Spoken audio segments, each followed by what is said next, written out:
Hello, friends. My name is Krista McLean. I'm the Family Ministries Pastor here at Next Level, and we are so thankful that you are joining us. We hope that you had a wonderful Thanksgiving with your friends and family, and we know that now the holiday rush has officially started. And if I had to guess, everyone watching has been asked at least once, if not numerous times, what do you want for Christmas?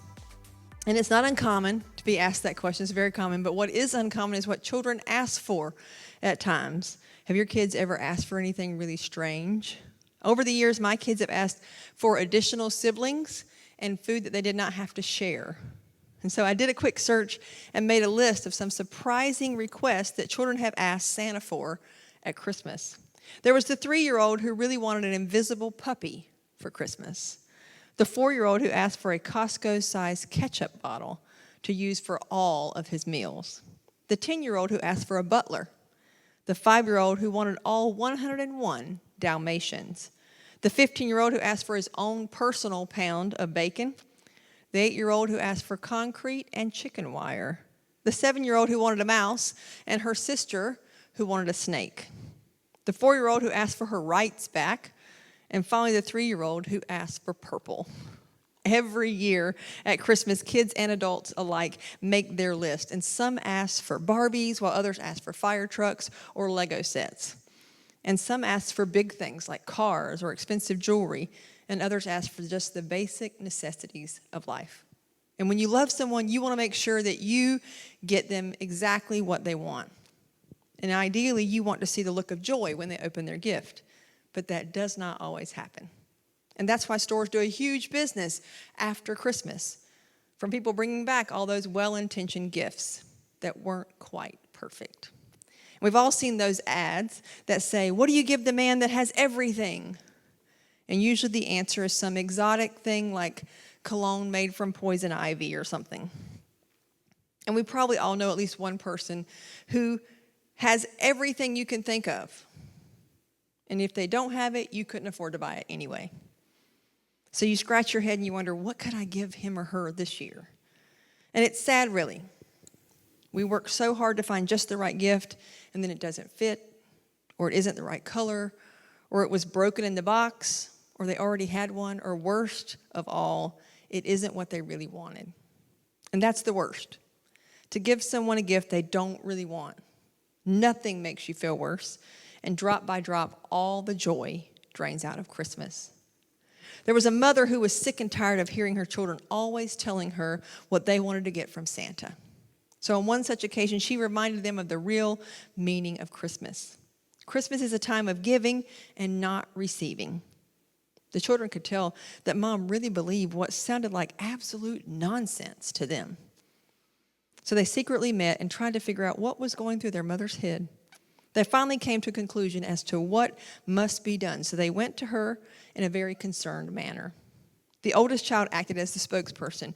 Mom, we've been thinking about what you told us about how important it is to give at Christmas. With all of our talk about Santa, you must have felt left out. So we don't want you to feel that way, Mom, and so I'll tell you what we've decided to do. Santa doesn't have to get us all the presents. If you want to get us some too, we're going to let you. So I want to ask you today, has Christmas lost its meaning for you? Do your Christmas traditions leave you feeling empty? Do you dread the holiday season? And are you worried that you're just not prepared? So today I want us to rethink our Christmas traditions and consider a different way of looking at the season. Why do we give? Typically, there are 3 types of gifts that we give at Christmas. We give a gift for a gift. And these are the gifts that are most often given at Christmas time. We give people who give to us. And we try to keep track of how much we spend on our gifts. And we try to estimate how much the other person spent on their gift to us. And if we think that they spent more, we have to try to balance it out. Or at least try to make things equal.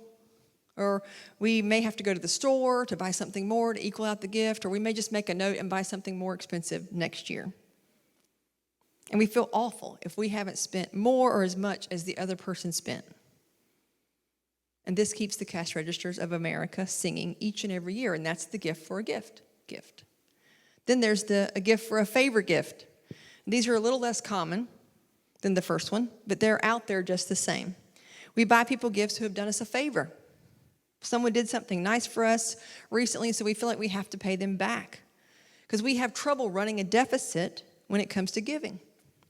We don't want to be the one who had something done for them without attempting to pay the person back. And by the way, that usually cheapens the favor that was done for you. The person will not feel near as good about doing what they did when you try to pay them back by buying a gift. But we do it all the same. Fred did something really nice for me this year, so I guess I'll buy him a Christmas present. And that's the gift for a favor gift. And then there's a gift for an obligation gift. I can't tell you how much I dislike these gifts. It's a yearly obligation to buy for certain people, and I can't tell you how many miserable hours I have spent in malls trying to figure out what in the world to buy for this person or that person. We're going to have a family gathering, and I've got to get something for that person, but I have no idea what to get. Last year I got him a can opener. This year I could get him a robe. Maybe I could get him a fruitcake. But retail stores prepare for these type of gifts. Did you know this? They set up tables out in the middle of the aisles just for these obligation gifts. You've seen them. You know exactly what I'm talking about. They usually have one for kids and teens. It has bracelet kits and craft sets and inexpensive jewelry and journals and games on them. Then there's one for women with stuff that women like kitchen gadgets or perfume or spa items. Then they have another table just for men with ties and desk games, crazy socks, and the cheapest quality tools that you will find anywhere. Can you tell how much I dislike the obligation gift? But that's the gift for an obligation gift. Then there's a much better gift that I call a grace gift. Now, I know what you're thinking. That's what I'm going to talk to you about today. You're thinking, like, what in the world is a grace gift? But this is what I call a gift that's worth giving. I want to tell you that, first of all, I am not telling you to reject the idea of giving any gifts at Christmas because I love to give gifts. But I'm going to ask you to rethink the ways that you give. Because I believe the reasons that I just listed for giving are destroying the real meaning of Christmas. And so I'm suggesting that we go back to where it all started with the wise men. And I'm going to read today from Matthew 2, 1 through 11. And together, I want us to consider the wise men and look at 4 ways to give that will help us regain the true joy of Christmas. So the first way to give is to give sacrificially. Matthew 2, 1 through 8 says, Jesus was born in Bethlehem in Judea during the reign of King Herod. About that time, some wise men from eastern lands arrived in Jerusalem asking, "Where is the newborn king of the Jews? We saw his star as it rose, and we have come to worship him." King Herod was deeply disturbed when he heard this, as was everyone in Jerusalem. He called a meeting of the leading priests and teachers of religious law and asked, "Where is the Messiah supposed to be born?" "In Bethlehem in Judea," they said, "for this is what the prophet wrote. And you, O Bethlehem, in the land of Judah, are not least among the ruling cities of Judah, for a ruler will come from you who will be the shepherd for my people Israel." And then Herod called for a private meeting with the wise men, and he learned from them the time when the star first appeared. And then he told them, "Go to Bethlehem and search carefully for the child, and when you find him, come back and tell me so that I can go and worship him too." The wise men sacrificed greatly to give to Jesus. The wise men left everything and traveled far to give to Jesus. They had no idea where they were going. They were following a star. And you know what a sacrifice it had to be for those men to stop and actually ask for directions. But there was no question. They sacrificed a lot to give to Jesus. And that's what a grace gift is. A grace gift is freely and sacrificially given. We have sacrificed in order to give it. And it's not a gift out of obligation, but a gift of sacrifice. And it has some heart and soul in it. A woman missionary who serves as a teacher in the South Pacific Islands was explaining to a group of tribal children about the love of God at Christmas. And later that week, on Christmas Day, a young native boy came to the missionary and said in simple English, "I love you, I want you to have this." And he pulled out from a straw basket the most beautiful shell the missionary had ever seen. And as she admired its beauty, she recognized it as a shell that can only be found on the other side of the island. half a day's walk from the village. Wow, this is really lovely, the teacher said, but you should not have gone all that way to get a gift for me. And his eyes brightened, and the little boy answered, long walk, part of the gift. What can you give this year that represents sacrifice on your part? What can you give that requires you to put heart and soul into it? Are you planning to give something that costs you anything? And I'm not talking about financially, but sacrificially in other ways. A sacrifice of time, a sacrifice of effort to get it or to give it, a sacrifice of effort to make it, a gift that is part of you, a gift that has some of your heart and soul in it.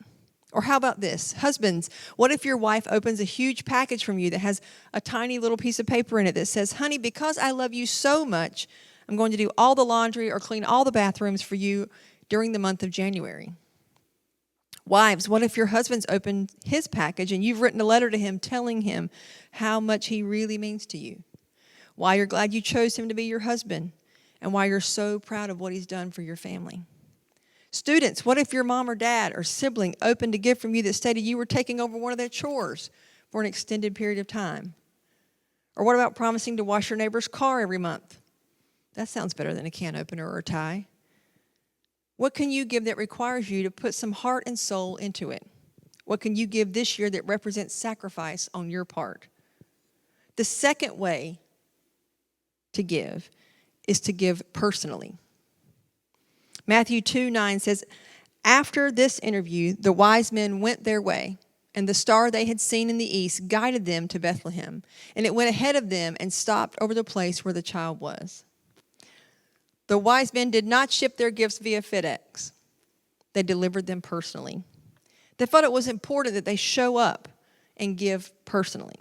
They understood that the gift meant so much more when it was given in person. And that's what a grace gift is. A grace gift is given personally. It includes yourself, the person. It's a gift of your presence.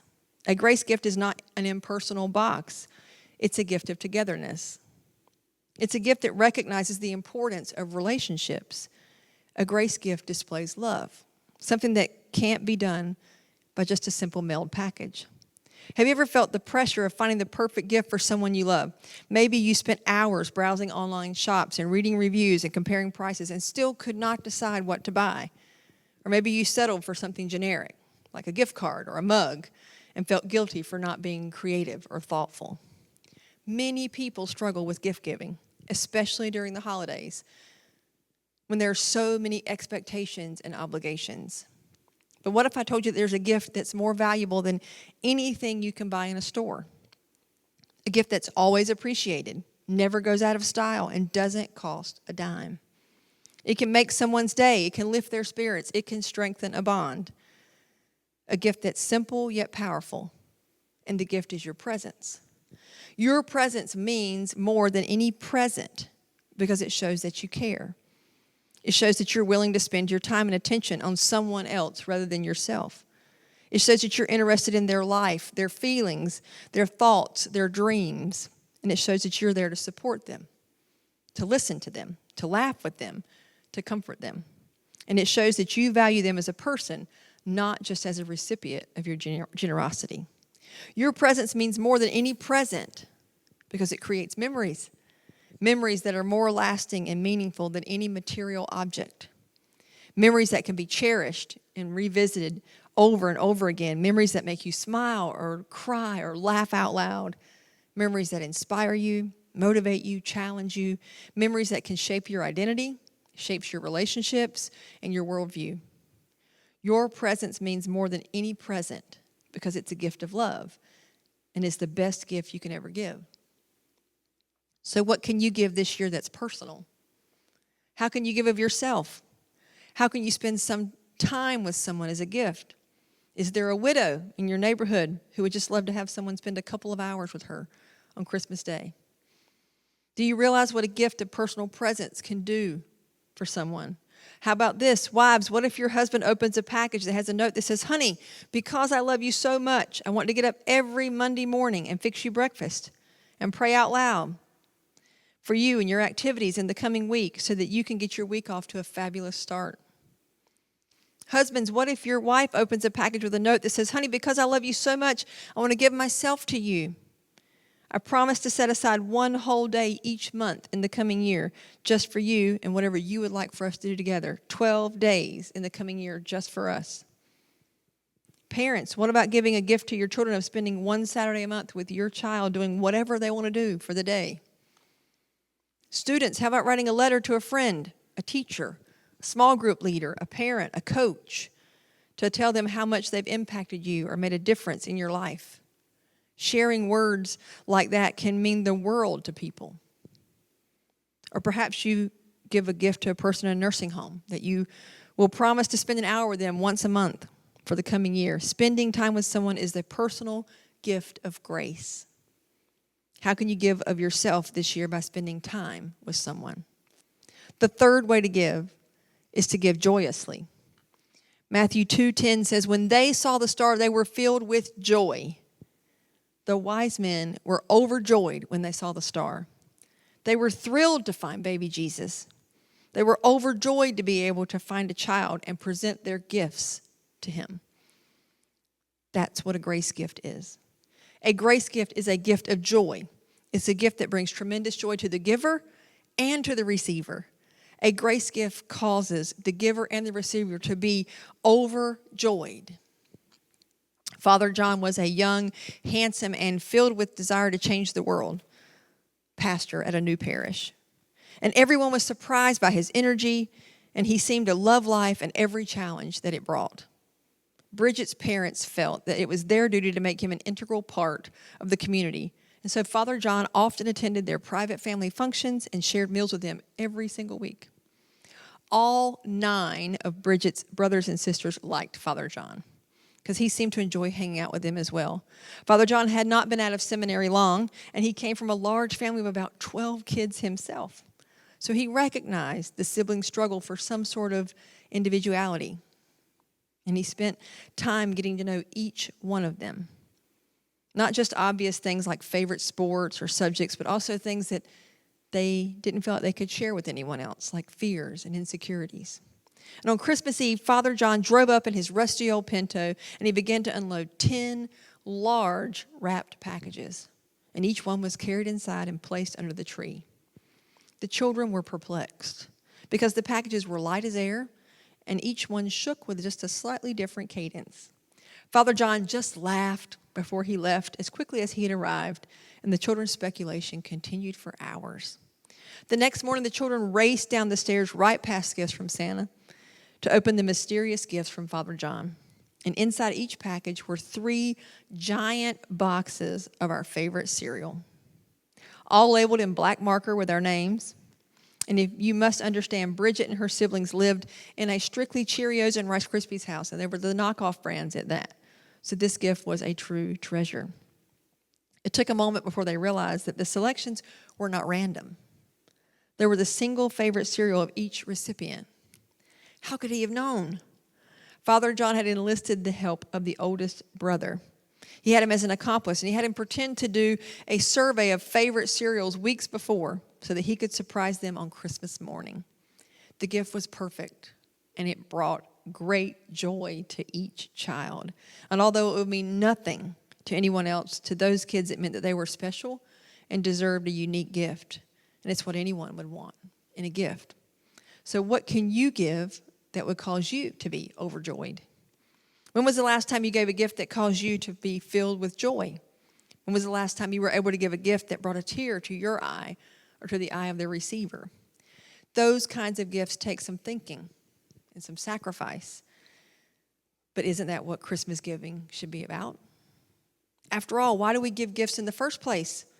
The wise men started it all. They were filled with joy at the privilege of giving. Has your gift giving just become routine or tradition that's lost its meaning? Has it lost its joy? What can you give that will cause you to be overjoyed? And the fourth way to give is to give worshipfully. Matthew 2:11 says, they entered the house and saw the child with his mother Mary, and they bowed down and worshiped him. And they opened their treasure chest and gave him gifts of gold, frankincense, and myrrh. The wise men gave worshipfully. They bowed down and worshiped the Christ, the Lord. And when they had worshiped him, they opened the gifts and presented them to Jesus. And that's what a grace gift is. It's a gift of worship. After all, why do we give? We're giving to others because Jesus has given to us. Jesus has given us grace. So how can we give a portion of that grace back to others? You see, in giving grace to others, we are worshiping. For many people, family time around the holidays is not a source of peace, but instead it comes with a lot of anxiety, anger, hurt, and pain. And that may be your reality. Maybe you don't have a relationship with your parents. Maybe your siblings have hurt you. Maybe your children are wayward. And the thought of spending time with family at Christmas is the exact opposite of exciting. So what do? I want to offer you a tip that's both easy and hard, simple and complex. It's this: give more grace. Yes, give your family more grace. And I get it, it's hard, but many times the right things are. Many of us are content to live in a state of anger due to family conflict. And conflict that may have started 5 or 10 or 20 years ago, but we don't realize what it's doing to us on the inside. And too many times we hold on to family strife without realizing that the more we hold on to it, the more we let it steep into our souls. And we're actually the ones that are affected the most. Because holding on to anger is like drinking poison and hoping the other person dies. When that happens, we find ourselves shirking away from the thought of being with those we love because of conflict. And we're called to release it. We're called to give it grace. And while that's hard, it's necessary, especially this holiday season. Why? Because one of the best reasons to give grace this Christmas is because that's what the season is all about. It's what God did for us. In the end, God gave us a gift that we didn't deserve. He gave us a gift after we wronged him. He gave us a gift that cost him everything and us nothing. And in his grace, he gave us Jesus, and that's why we celebrate Christmas. And listen, I can't guarantee that your display of grace won't be met with hostility. I can't guarantee that it will repair every broken bridge. I can't guarantee that everything will be fine and end up like all the Hallmark movies do at the end. But I can guarantee you that if you give more grace this Christmas, something beautiful will happen inside of you. You will become a more peaceful person. You will focus on what really matters, and you may actually start healing. So how can you give worshipfully this year? Here's a question to consider. Do you pray about what you will give, or do you just go to the mall and start wondering? Husbands, do you ask God how you can give part of his grace to your wife? Wives, do you ask God how you can share his grace with your husband? Parents, do you ask God how you can show grace to your children? Students, do you ask God how you show grace to your friends? Do you ask God how you can share his grace with people who are lonely, with relatives, with non-believers, or with coworkers? Are you giving out of obligation, or are you giving because God has laid it on your heart to give? Are you just giving because you're expected to give? Are you giving unexpected gifts? Give prayerfully. Give out of a sense of thankfulness for what God has done for you. 2 Corinthians 9:13-15 says, as a result of your ministry, they will give glory to God, for your generosity to them and to all believers will prove that you are obedient to the good news of Christ. And they will pray for you with deep affection because of the overflowing grace God has given to you. Thank God for this gift, too wonderful for words. Christmas, you see, is far more than just pretty presents under a tree. Christmas is a celebration of love and joy and peace. And these are the greatest gifts that we can ever receive. And they're the greatest gifts that we can ever give. But they are often the most difficult ones to give, especially when we haven't received them from others. We dig in our heels. We decide that we will offer forgiveness, but only if they make the first phone call. We will show love, but only after they sacrifice something. And we may respond in goodness, but only after they start showing some kindness to us first. And suddenly we fall into the same foolish trap, believing that it is better to receive than to give. But the gifts of Christmas should not be kept to ourselves. They can only be experienced when given away.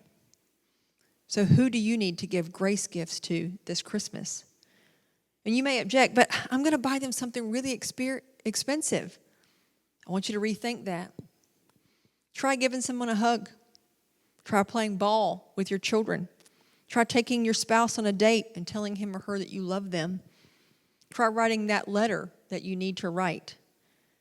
Try telling someone what they mean to you. Try surprising someone with a bouquet of flowers.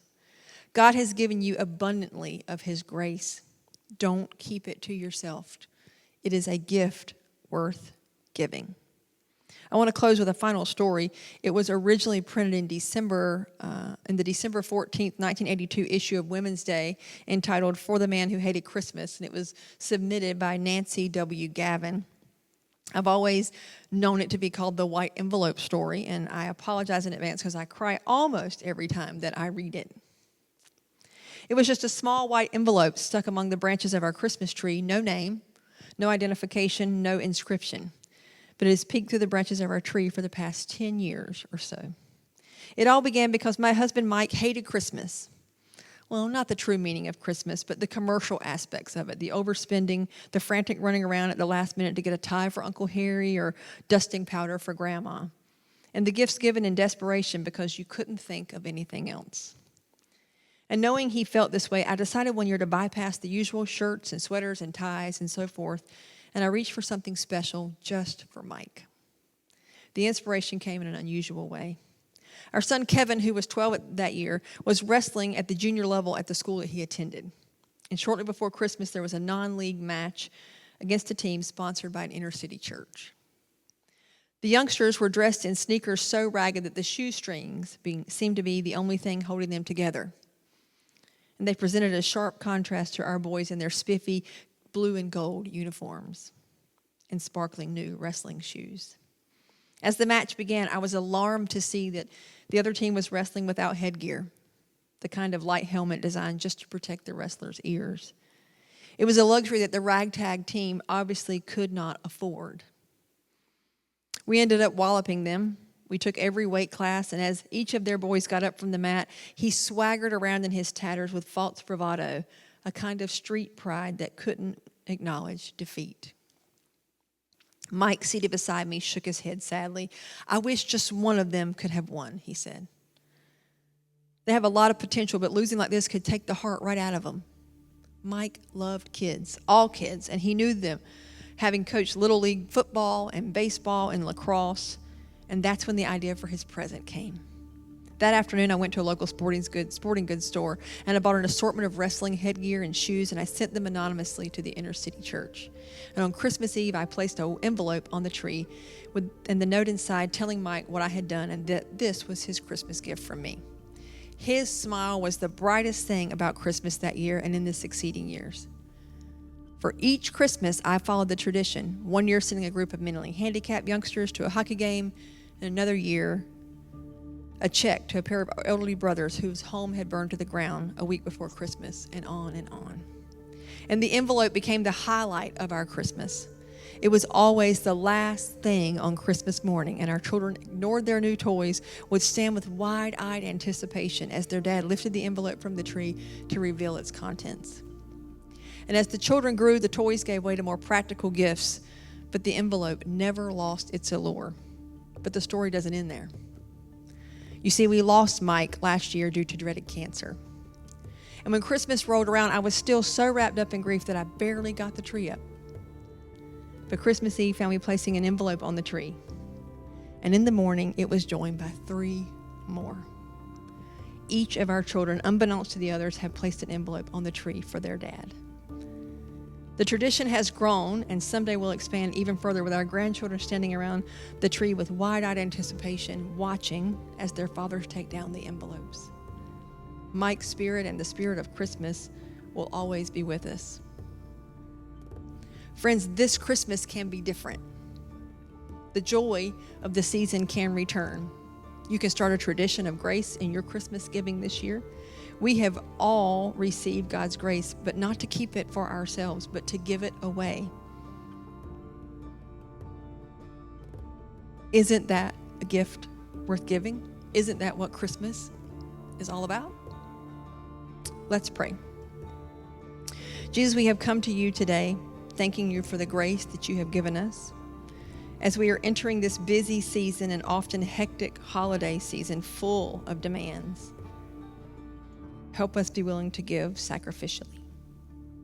Help us show us how to give personally to those around us and fill our hearts with the joy of the season, and help us to freely give the gift of grace to those around us. In your name we pray, amen. Well, friends, thanks so much for joining us today. If you like this video or it meant anything to you, please like and subscribe to our channel and maybe share it with a friend so that others who are just like you can maybe benefit from what we've shared today. And if you want to support the ministry of Next Level Church, please go to our website at nextlevelchurch.org and hit that green give button, and you can help us raise the reputation of Jesus where we live, work, and play. And as you go out into the world this holiday season, remember that God gave us so much grace, but we're to give it away because it's a gift worth giving.